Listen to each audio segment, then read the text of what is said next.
Hello students. आज के इस चैप्टर 7 के लेक्चर नंबर 2 में हम लिक्विड वेपर इक्विलिब्रियम को समझते हैं। लास्ट टाइम मैंने आपको फिजिकल प्रोसेसेस का फर्स्ट इक्विलिब्रियम का केस सॉलिड लिक्विड इक्विलिब्रियम समझाया था। इसको समझने के लिए सबसे पहले हम एक क्लोज कंटेनर लेते हैं। इस क्लोज कंटेनर के अंदर मुझे लिक्विड को फिलअप करना है एंड वो वेपर के साथ कैसे इक्विलिब्रियम बनाएगा वो मुझे चेक करना है।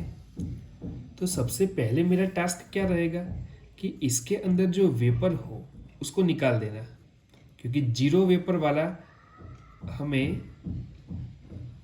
कंटेनर यूज़ करना है कि जिसके अंदर बिल्कुल भी ना हो। जो जनरली आप कोई वेपर लो, कोई कंटेनर लोगे तो उसके अंदर वाटर की वेपर प्रेजेंट होती है। तो पहला टास्क हम ये कंप्लीट करते हैं कि इसके अंदर से, इस कंटेनर में से वाटर वेपर निकाल देते हैं। ये जो मैं साथ में बनाया है कंटेनर के साथ लगाया हुआ, ये मैनोमीटर है।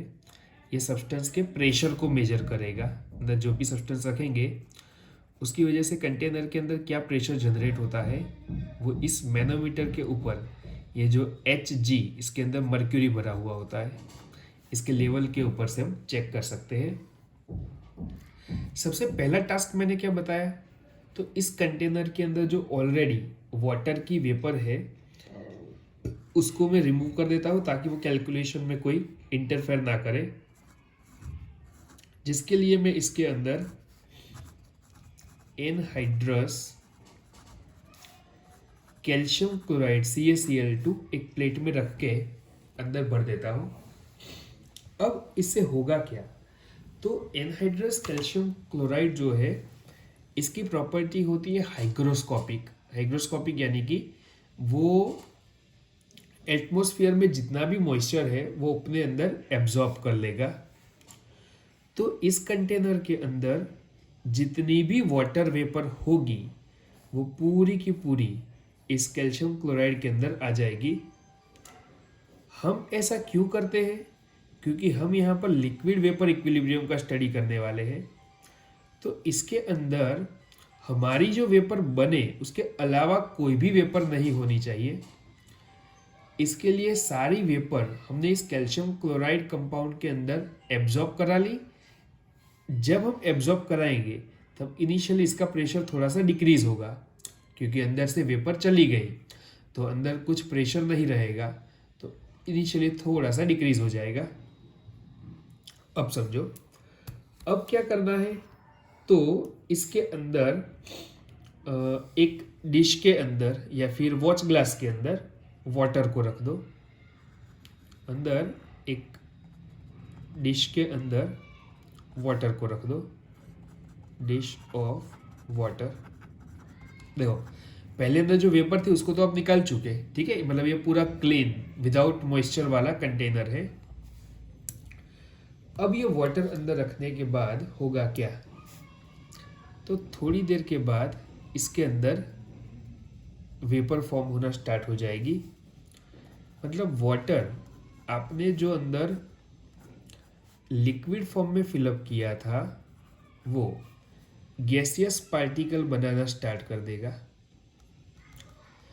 ये कैसे पता चलेगा कि वेपर बन रही है, तो इस टाइम पर ये जो मर्क्यूरी का लेवल है वो धीरे धीरे ऊपर चलता जाएगा। ऊपर होगा इसका मीनिंग ये हुआ कि इनिशियली अंदर का प्रेशर इंक्रीज हुआ। प्रेशर इंक्रीज होना यानी अंदर तो पहले कोई वेपर थी नहीं, वो तो हमने पहले से ही बाहर निकाल चुके हैं। तो अंदर जिसकी वजह से प्रेशर बना वो किसकी वजह से है, वाटर की वेपर की वजह से। तो हम क्या कह सकते हैं कि वाटर हमने जो अंदर लिक्विड फॉर्म में रखा था वो इनिशियली गैसियस फॉर्म में आना स्टार्ट हो जाएगा। अब क्या होगा इस कंटेनर के अंदर, टेम्परेचर तो हमने कांस्टेंट रखा है आसपास का। एट कांस्टेंट टेम्परेचर हम ये रिएक्शन कराते हैं।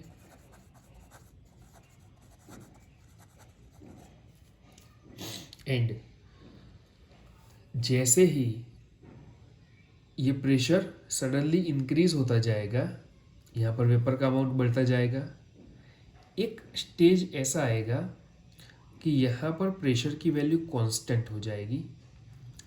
प्रेशर की वैल्यू कांस्टेंट होने का मीनिंग क्या है कि यहाँ पर वेपर जो है वो स्टेडी अमाउंट में हो गया, लेकिन वो वेपर स्टेडी नहीं होता है, वो धीरे धीरे वाटर के अंदर कंडेंस्ड होना चालू हो जाता है। फॉरवर्ड प्रोसेस को इवेपोरेशन कहते हैं एंड वाटर का गैस में से लिक्विड में कन्वर्ट होना, इस बैकवर्ड प्रोसेस को हम कंडेंसेशन कहते हैं। आफ्टर सम टाइम कंडेंसेशन चालू हो जाएगा एंड देन जिस टाइम पर रेट ऑफ इवेपोरेशन यानी कि लिक्विड में इसमें गैस में कन्वर्ट होना एंड रेट ऑफ कंडेंसेशन यानी कि गैस से लिक्विड में कन्वर्ट होना, ये इक्वल हो जाएंगे, उस टाइम पर यहाँ पर एक कांस्टेंट प्रेशर ऑब्जर्व होगा एंड उस सिचुएशन को हम लिक्विड वेपर इक्विलिब्रियम कहते हैं। ठीक है, सो यहाँ पर क्या हो जाएगा, after some time rate of evaporation यानी कि liquid to gas conversion is equal to the rate of condensation यानी कि वापस लिक्विड से गैस से लिक्विड के अंदर कन्वर्ट होना, ये दोनों ही इक्वल हो जाएगा। इस सिचुएशन में ये प्रेशर कांस्टेंट हो जाएगा एंड इसको हम कहते हैं लिक्विड वेपर इक्विलिब्रियम की सिचुएशन। ठीक है, पॉइंट लिख लेता हूं मैं, at equilibrium the pressure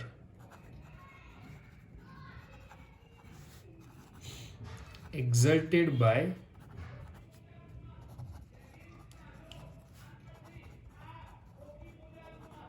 water molecule at given temperature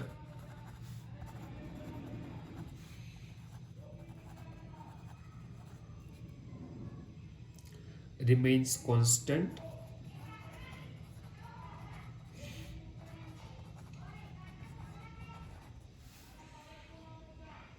and is called the equilibrium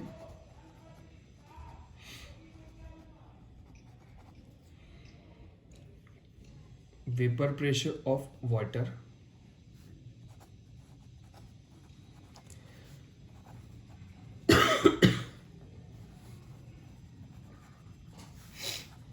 चलो समझे इस पॉइंट को। इस टाइम पर इस लिक्विड की सरफेस के ऊपर वाटर की वजह से, एक मिनट में ऊपर कर देता हूं, अब समझ लो इस पॉइंट को। At equilibrium the pressure exerted by water molecule, इस सिचुएशन में इस वाटर के पार्टिकल के ऊपर जो प्रेशर लगा हुआ है वो exerted by water molecule at given temperature remain constant and is called the equilibrium vapor pressure of water।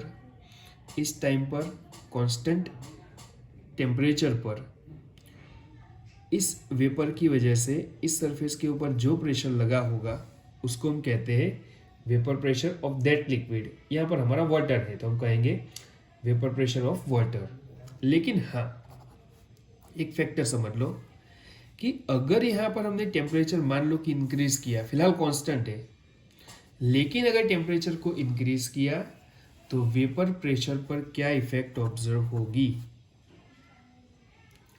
तो टेम्परेचर इंक्रीज करने से लिक्विड में से वेपर में कन्वर्ट होने वाले पार्टिकल का रेट इंक्रीज हो जाएगा, सो वेपर प्रेशर यहाँ पर हमारा इंक्रीज होगा। So as the temperature increases vapour pressure increases. यही एक्सपेरिमेंट आप मिथेनॉल, फिर ईथर, फिर एसीटोन ये सब लेकर बार बार रिपीट करो, जिससे आपको ये पता चलेगा कि हर एक लिक्विड के वेपर प्रेशर डिफरेंट होते हैं। ठीक है, so different liquid have different vapour pressure at same temperature.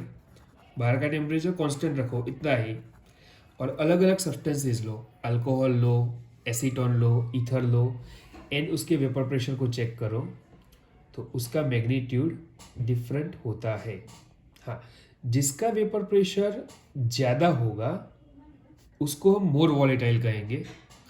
Volatile liquid हम किसे कहते हैं? जो लिक्विड में से वेपर कन्वर्जन करे। जो जितना फास्ट कन्वर्जन करेगा, जो जितना ज़्यादा कन्वर्जन करेगा, उसको हम मोर वॉलेटाइल कहते हैं। एंड ज़्यादा वेपर बनेगी तो वेपर प्रेशर भी ज़्यादा बनेगा। ठीक है, सो नेक्स्ट स्टेटमेंट हम क्या लिख सकते हैं? हायर वेपर प्रेशर वो किस नेचर को रिप्रेजेंट करता है? Is more volatility, is more volatile liquid and has lower boiling point. जिनकी वॉलेटाइलिटी ज़्यादा होती है, ज़्यादा वेपर में फटाफट कन्वर्ट हो जाते हैं, रूम टेम्परेचर पर ही कुछ वॉलेटाइल होते हैं, जैसे पेट्रोल डीजल। आप उसको एक कंटेनर के अंदर, खुले कंटेनर में रख दोगे तो शाम तक तो आपको मिलेगा ही नहीं, रूम टेम्परेचर पर ही वो वेपर बना देते हैं। तो इसका दूसरा मीनिंग क्या हुआ कि उसका बॉयल होने का टेम्परेचर, बॉयल यानी कि लिक्विड से गैस में कन्वर्ट होने का टेम्परेचर काफ़ी कम है। ठीक है, चलो अब मैं एक आपको टास्क देता हूँ। आप 3 डिश के अंदर 3 सब्सटेंसेस को खुले एटमॉस्फेयर में रख दो। ठीक है, क्लोज कंटेनर नहीं रखना है, इस बार खुला एटमॉस्फेयर रखना है। एक डिश के अंदर H2O वाटर को फिलअप कर दो, दूसरी डिश के अंदर एसीटोन को फिलअप कर दो, एंड थर्ड डिश के अंदर इथेनॉल C2H5OH को फिलअप कर दो। तो ऊपर का जो कंसेप्ट समझाया उसके अकॉर्डिंग लिक्विड है तो क्या करेंगे? वेपर बनाते रहेंगे। किसी का वेपर बनाने का रेट ज़्यादा हो सकता है, किसी का वेपर बनाने का रेट कम हो सकता है। जो जल्दी वेपर बनाएगा, फास्ट इवेपोरेशन होगा लिक्विड से गैस में, उसको हम हायर वॉलेटाइल कहेंगे। जिसका कंपैरेटिव लो स्पीड से होगा उसको कम वॉलेटाइल कहेंगे। अब जल्दी कौन सा सब्सटेंस वेपर कन्वर्ट कर लेगा? तो जिनके मॉलिक्यूल के बीच में इंटरमॉलिक्यूलर फोर्स बहुत वीक होगा, तो दोनों मॉलिक्यूल एक दूसरे से फास्ट सेपरेट हो जाएंगे एंड जल्दी वेपर बना देंगे। लेकिन उसकी कंपेयर में दो मॉलिक्यूल के बीच में स्ट्रॉन्ग इंटरमॉलिक्यूलर फोर्स लग रहा है, तो उस केस में उसका लिक्विड से वेपर में कन्वर्ट होने का रेट कम रहेगा एंड ऐसे सब्सटेंसेस को हम लेस वॉलेटाइल कहते हैं। तो कोई भी सब्सटेंस ज़्यादा वॉलेटाइल है या फिर कम वॉलेटाइल है, मतलब सब्सटेंस का जो इवेपोरेशन होता है, लिक्विड से गैस में कन्वर्जन, वो किस पर डिपेंड करेगा? तो हम पॉइंट लिखते हैं, evaporation depends on 3 factor, 3 factor पर डिपेंड करता है। पहला जो आपको यहाँ पर समझाया वो इंटरमॉलिक्यूलर फोर्स, जिसको हम लिखेंगे नेचर ऑफ लिक्विड, कि कुछ लिक्विड के अंदर स्ट्रॉन्ग इंटरमॉलिक्यूलर फोर्स होगा, कुछ में वीक रहेगा। सेकेंड डिपेंड करेगा द अमाउंट ऑफ लिक्विड, आपने कितने अमाउंट में लिया हुआ है, उसके अकॉर्डिंग उसका इवेपोरेशन ज़्यादा या फिर कम हो सकता है। जितनी सब्सटेंस को खुली सरफेस ज़्यादा मिलेगी उतना उसके अंदर से इवेपोरेशन जल्दी होगा, मतलब सेकंड अमाउंट पर डिपेंड करेगा, एंड थर्ड डिपेंड करेगा टेम्परेचर पे। अगर ऊपर देखा आपने टेम्परेचर बढ़ाएंगे तो वेपर में कन्वर्ट होने का रेट जो है वो इंक्रीज हो जाएगा। That means as the temperature increases rate of evaporation increases. Now आगे देखते हैं। अगर हमने जो एग्जांपल लिया है यहाँ पे वाटर एंड वाटर वेपर की बात करें तो आपको कुछ इंफॉर्मेटिव चीज़ें बताता हूँ कि वाटर एंड वाटर वेपर जो है वो जब इक्विलिब्रियम पोजीशन पे होते हैं तब वो 1.013 बार और 1 एटमॉस्फेरिक प्रेशर पर होते हैं, 100 डिग्री सेल्सियस टेम्परेचर पर, इन एक क्लोज कंटेनर यानी कि क्लोज्ड वेसल के अंदर इस तरह का वाटर एंड वाटर वेपर के बीच में इक्विलिब्रियम एस्टैब्लिश होता है। ठीक है, तो इंफॉर्मेटिव पार्ट, वाटर एंड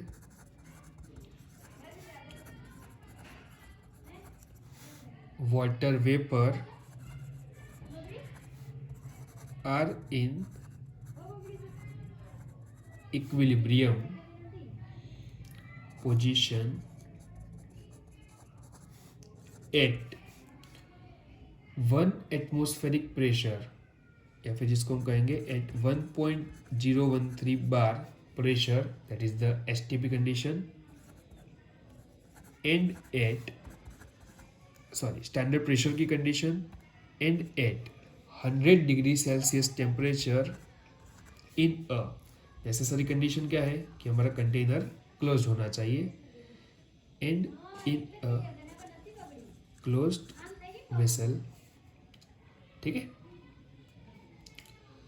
चलो आगे थर्ड प्रोसेस जो है उसको स्टार्ट करते हैं। थर्ड फिजिकल प्रोसेस है solid vapour equilibrium.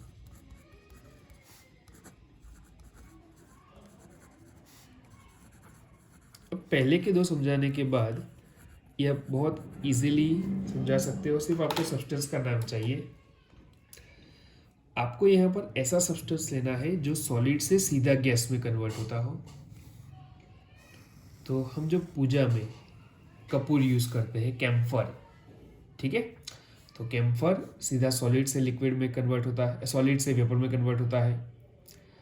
Iodine I2 जो है वो भी सीधा सॉलिड से वेपर में कन्वर्ट होता है। इसको समझने के लिए मैं एक कंटेनर ले लेता हूं। क्लियर? इस कंटेनर के अंदर सॉलिड आयोडीन को हम फिलअप कर देते हैं।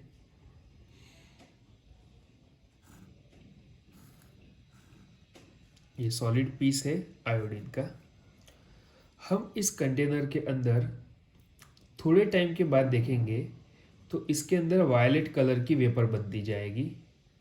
ठीक है, तो इसके आसपास जो है वो थोड़ी देर के बाद आपको ये लगेगा कि वायलेट कलर बनता जा रहा है, मतलब वायलेट कलर की वेपर बनती जाएगी। I2 जो पहले सॉलिड फॉर्म में था, फॉरवर्ड रिएक्शन क्या हुई इसकी, I2 वेपर यानी कि गैसियस फॉर्म में कन्वर्ट होना स्टार्ट हुआ। इनिशियली आपको ये लगेगा कि इंटेंसिटी ऑफ वायलेट कलर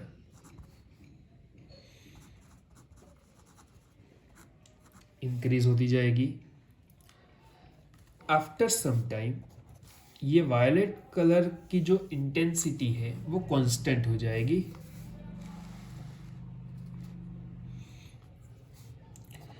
पहले आपको लगेगा कि वो इंक्रीमेंट हो रहा है। आफ्टर सम टाइम जब आप चेक करोगे, after certain time the intensity of colour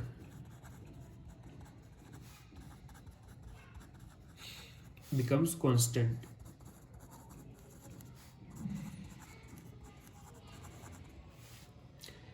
इस कांस्टेंट सिचुएशन को हम कहेंगे उसका equilibrium state, and at this stage equilibrium is attend या फिर एस्टेब्लिश्ड। देखो अब यहाँ पर कांस्टेंट हो गया, इसका मीनिंग क्या हुआ?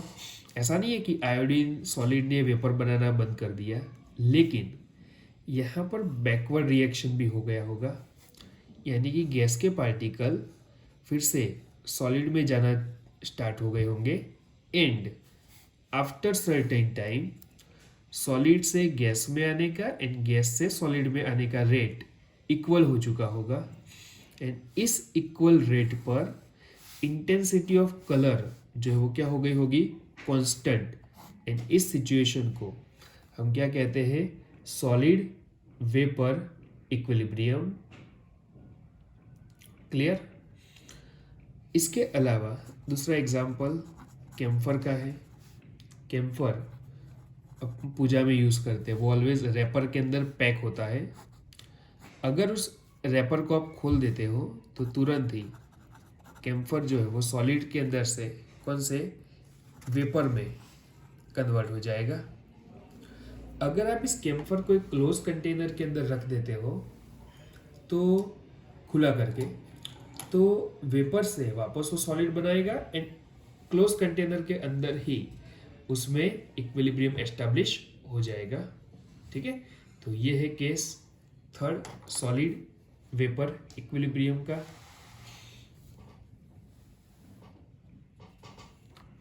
यहाँ पर भी कंटेनर का टेम्परेचर जो है वो कांस्टेंट रहना चाहिए, एंड जो कंटेनर है वो हमारा क्लोज होना चाहिए। That is the necessary condition.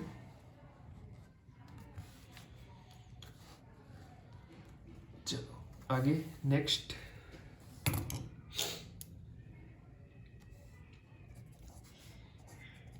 Equilibrium involving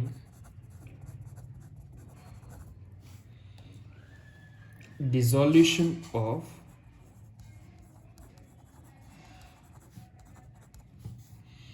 solid or gases in liquid। एक कंटेनर के अंदर लिक्विड सब्सटेंस ले लेना है, एक बार किसी सॉलिड सब्सटेंस को ऐड करो एंड गैस को ऐड करो दूसरे कंटेनर में, एंड वहाँ पर जो इक्विलिब्रियम एस्टैब्लिश होता है उसका स्टडी करना है। तो पहले मैं सॉलिड सब्सटेंस को लिक्विड के अंदर ऐड करता हूँ एंड कैसे इक्विलिब्रियम एस्टैब्लिश होता है उसका स्टडी करता हूँ, जिसको हम नाम देंगे सॉलिड इन लिक्विड इक्विलिब्रियम। देखो ये कन्वर्जन नहीं है, सॉलिड से लिक्विड कन्वर्जन नहीं है, ये ऐसी सिचुएशन है। एक बीकर लिया, इसके अंदर लिक्विड सब्सटेंस, लिक्विड मान लो कि वाटर है, एंड इसके अंदर सॉलिड सब्सटेंस यानी कि शुगर को, सॉलिड यानी कि एग्जांपल ले लो शुगर, इसको इसके अंदर इंट्रोड्यूस कर दिया। sugar plus water in closed container and at constant temperature। Clear? constant temperature यानी कि आप रूम टेम्परेचर भी रख सकते हो। so solid in liquid equilibrium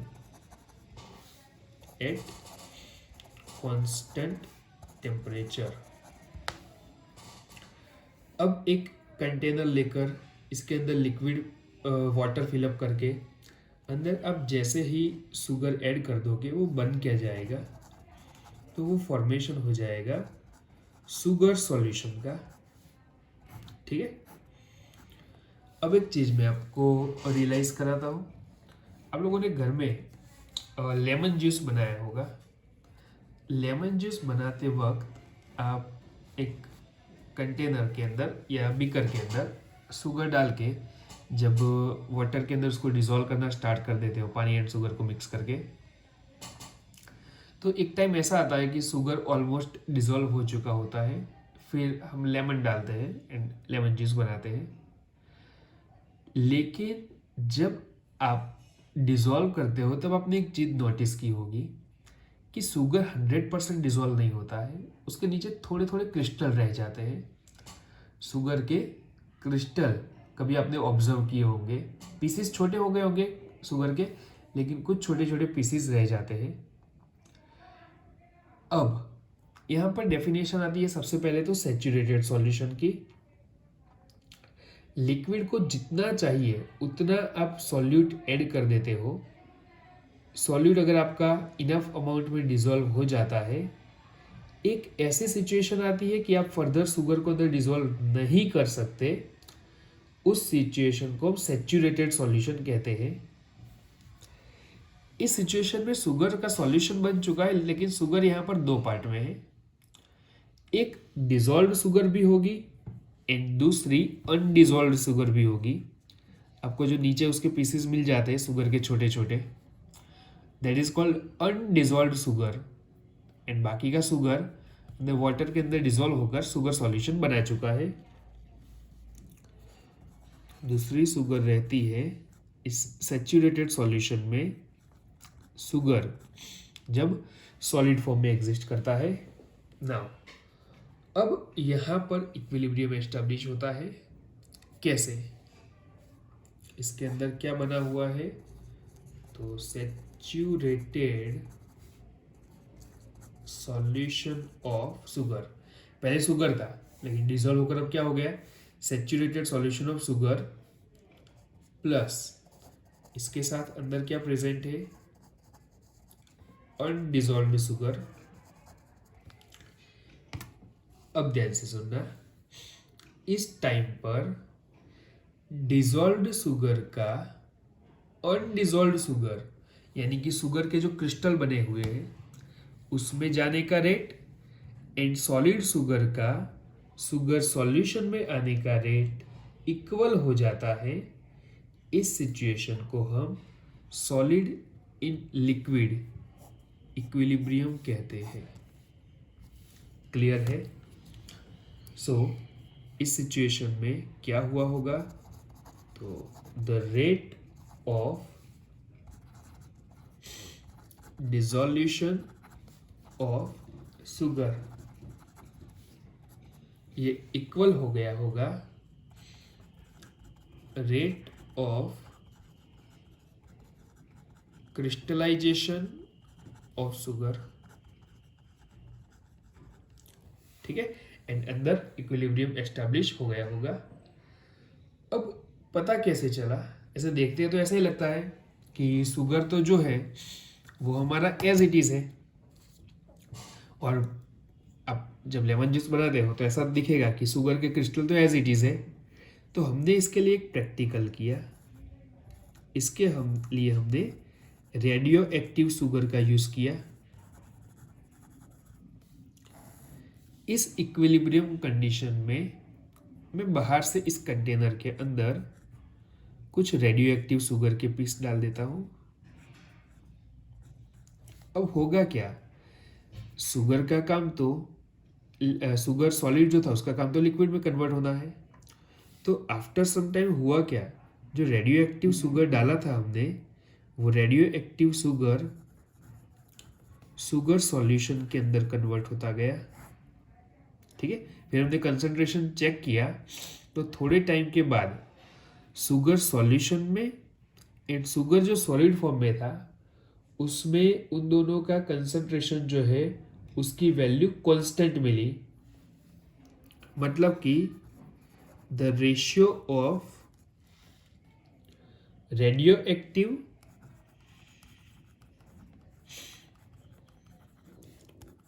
to non radioactive sugar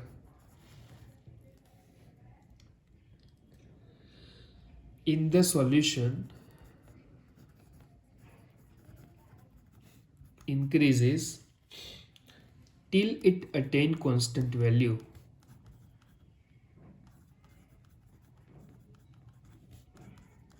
वो जब तक एक कांस्टेंट वैल्यू को नहीं बनाते थे तब तक उनका अमाउंट इंक्रीज होता गया and after some time equilibrium establish होता गया.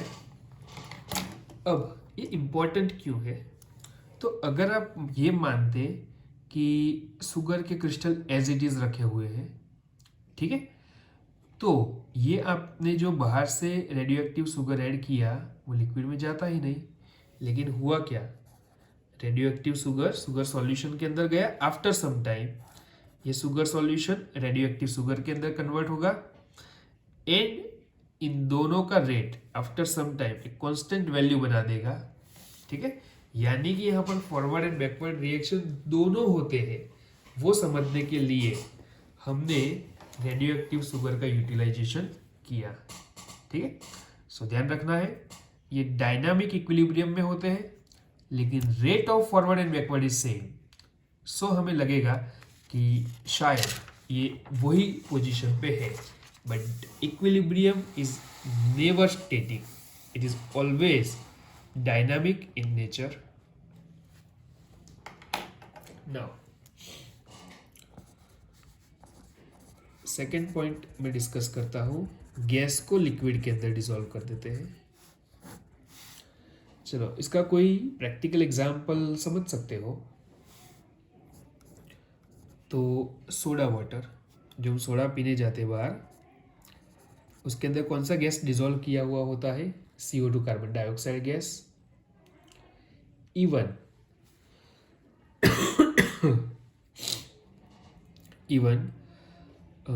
थम्स अप, कोक, वो सब जो ड्रिंक्स है उसके अंदर भी कार्बन डाइऑक्साइड गैस भरा हुआ होता है. अब ये गैस जो है कंटेनर को क्लोज कर देना है. हमें इक्विलिब्रियम समझने के लिए कंटेनर को एक क्लोज करना पड़ेगा. तो मैं इसको क्लोज कर देता हूँ. आपने देखा होगा कि ऊपर का थोड़ा पार्ट खाली होता है जब भी कार्बन डाइऑक्साइड गैस वाले ड्रिंक को फिलअप किए जाते हैं. थम्सअप को देखा होगा, ऊपर का थोड़ा पार्ट खाली रहता है. कार्बन डाइऑक्साइड इस गैस को हाईली प्रेशराइज्ड करके हाई प्रेशर पर इसके अंदर फिलअप कर दिया जाता है, जिसको हम कहते हैं कार्बोनेटेड वाटर. इसके अंदर जो CO2 गैस फिलअप किया उसकी वजह से कार्बन डाइऑक्साइड किसके अंदर चला जाएगा? इन सॉल्यूशन में. इसके आसपास के सिस्टम का जो टेम्परेचर है वो हम कांस्टेंट कर देते हैं, उसमें कोई वेरिएशन ना आए. तो आफ्टर सम टाइम ये जो कार्बन डाइऑक्साइड गैस सॉल्यूशन में होता है वो ऊपर गैस में जाना स्टार्ट कर देता है, मतलब ऊपर की स्पेस वो ऑक्यूपाई कर लेता है. देन CO2 गैस जो है वो सॉल्यूशन में आना चालू हो जाता है एंड थोड़ी देर के बाद इन दोनों कार्बन डाइऑक्साइड में, जो ऊपर वेपर फॉर्म में था एंड जो नीचे सॉल्यूशन में था, इन दोनों के बीच में इक्विलिब्रियम एस्टैब्लिश हो जाता है. क्लियर? इसको हम कहते हैं गैस इन लिक्विड इक्विलिब्रियम. यहां पर इक्विलिब्रियम किस साइड शिफ्ट होगा वो समझाने के लिए साइंटिस्ट हेनरी ने एक लॉ दिया हुआ है, जिसको हम कहते हैं हेनरीज लॉ. इसका मीनिंग है द मास ऑफ, पहले लिख लेता हूं फिर मैं समझा देता हूं. The mass of a gas dissolved in a given mass of solvent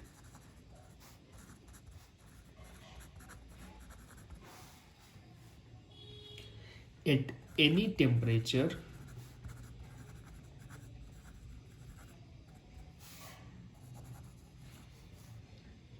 is proportional to the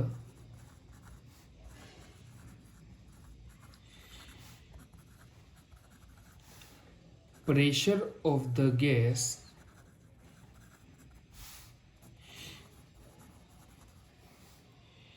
above the solvent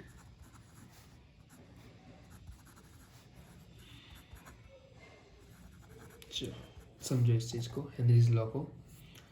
the mass of gas dissolve in a given mass of solvent, solvent यानी कि यहाँ पर हमारा water है, इसके अंदर CO2 कितना dissolve होगा वो किस पर डिपेंड करेगा, at any temperature is proportional to the pressure of the gas above the solvent.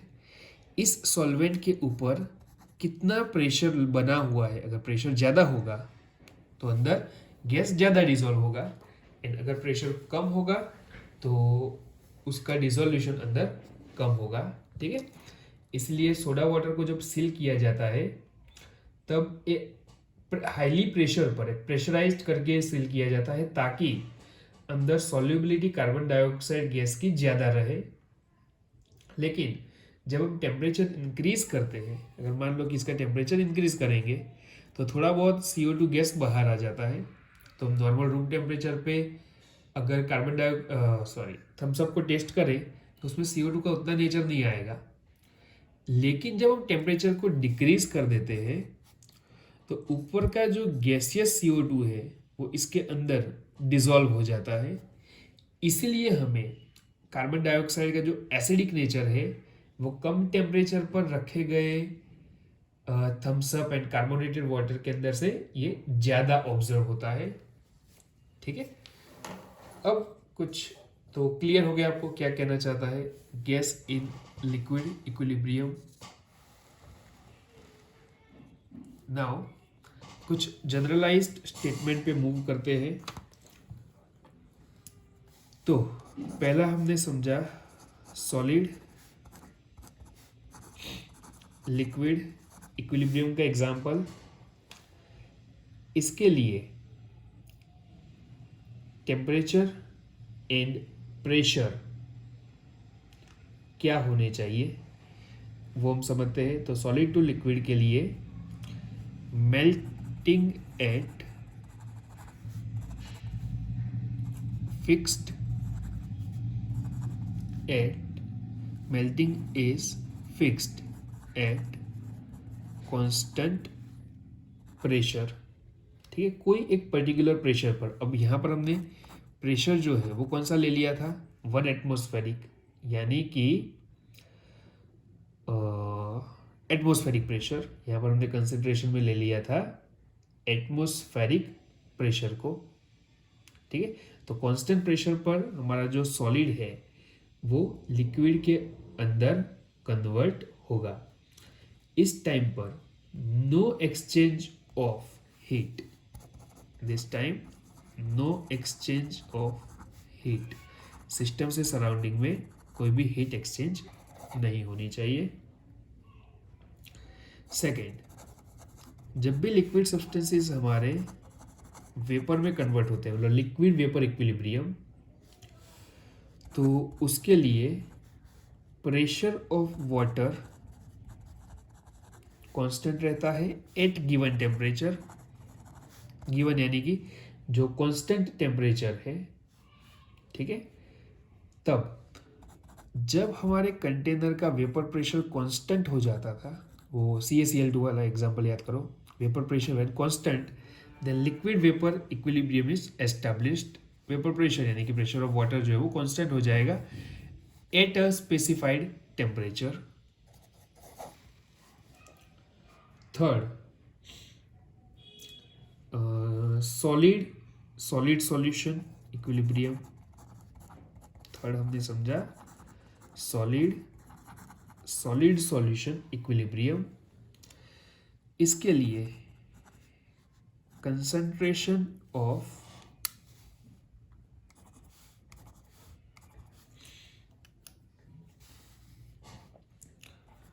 Solute in solution at given temperature.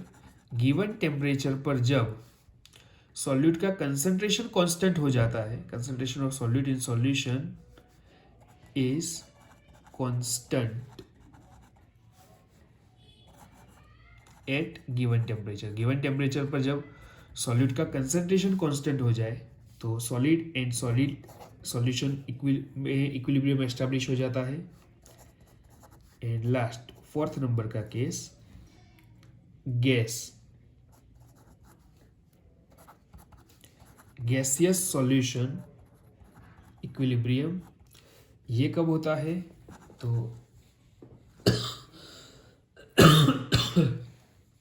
At a given temperature, क्योंकि टेम्परेचर बढ़ाने से गैस से सॉल्यूशन में से गैस में जाने वाले पार्टिकल का रेट चेंज हो जाएगा। सो ये किसी एक साइड पर इक्विलिब्रियम मूव हो सकता है। तो at a given temperature gas के कार्बन डाइऑक्साइड का केस है, मतलब कार्बन डाइऑक्साइड का गैसियस में से सॉल्यूशन में जाने का रेट एंड सॉल्यूशन में से वापस गैसियस में आने का रेट सेम हो जाएगा। So this are some of the conclusions जो हमने इस फिजिकल इक्विलिब्रियम के प्रोसेस के ऊपर से निकाले हैं। ठीक है, चलो तो आज के लेक्चर में यहाँ तक रखते हैं। नेक्स्ट लेक्चर में इससे आगे के टॉपिक कंटिन्यू करेंगे। बाय।